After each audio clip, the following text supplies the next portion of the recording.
Une fois votre graphique Sparkline inséré, sachez que vous avez la possibilité de le personnaliser. Cela peut être utile par exemple pour afficher diverses informations sur ce graphique ou encore l'adapter au style de votre document Excel. Donc, pour apporter des modifications à votre ligne de tendance, vous devez tout d'abord la sélectionner. Donc, je vais sélectionner ici la première comme ceci en cliquant tout simplement dessus. Donc sachez que dès que vous allez apporter une modification sur cette première ligne de tendance, les modifications vont se répertorier également sur les autres lignes de tendance. En effet, ces autres lignes ont été créées grâce à l'automatisation. Donc dès que je modifie la première, les autres s'apportent donc exactement les mêmes modifications. Donc voyez, dès que j'ai sélectionné ici la ligne de tendance, j'ai un onglet création qui apparaît. Je vais donc cliquer dessus pour l'ouvrir.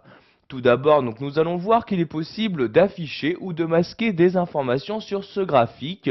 Par exemple, vous pouvez choisir d'afficher des points supplémentaires directement ici dans le graphique. Par exemple, le point le plus haut, je coche ici la case correspondante et vous avez maintenant pour chaque graphique un point qui est apparu. Il s'agit tout simplement du point le plus élevé dans ce graphique.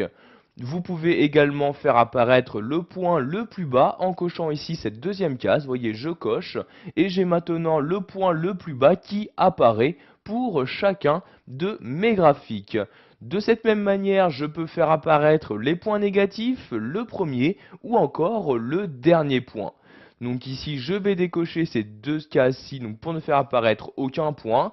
Si vous souhaitez faire apparaître tous les points qui ont été utilisés pour créer cette ligne de tendance, vous cochez ici la case marqueur et vous allez tout simplement avoir tous les points qui ont été utilisés. Donc vous voyez ici tous les points qui apparaissent sur chacun de mes graphiques.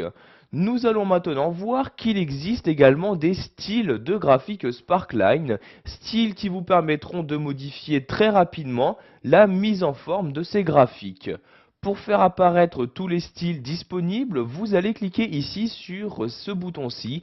Je clique donc dessus, où s'ouvre alors ce menu pour m'afficher les différents styles. Donc vous voyez, pour chaque style, il y a une couleur de trait bien définie et également une couleur de point qui est parfois différente de la couleur des traits. Donc je vais par exemple ici utiliser ce type de graphique là, je clique donc dessus et vous voyez, vous avez les modifications qui s'apportent sur le premier sélectionné mais également sur les autres. Vous avez bien évidemment la possibilité de personnaliser le style que vous avez utilisé en changeant par exemple ici grâce à ce bouton la couleur du graphique. Donc je clique ici sur la flèche et je choisis dans ce menu la couleur que je souhaite utiliser. Donc, par exemple ici le rouge, je clique sur le rouge et vous voyez mon graphique maintenant possède donc un trait rouge.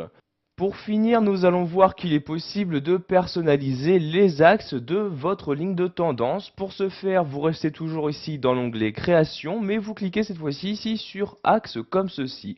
Donc, vous voyez, vous avez la possibilité par exemple d'afficher le type de l'axe. Vous avez également la possibilité d'adapter la valeur minimale ou maximale entre chaque graphique. Donc par exemple, si vous souhaitez que la valeur minimale soit identique pour chacun des graphiques Sparkline insérés, vous cochez ici cette case-là et voyez maintenant la valeur minimale est identique pour chacune de mes lignes de tendance. Donc, pour retourner à la valeur par défaut, je clique ici sur Axe et je recoche ici automatique pour chaque graphique. Et maintenant pour chaque graphique, il s'agit bien des données de mon tableau qui seront utilisées. Voilà, vous savez maintenant comment personnaliser votre graphique Sparkline, par exemple en y faisant apparaître différents points, en y appliquant différents styles, etc.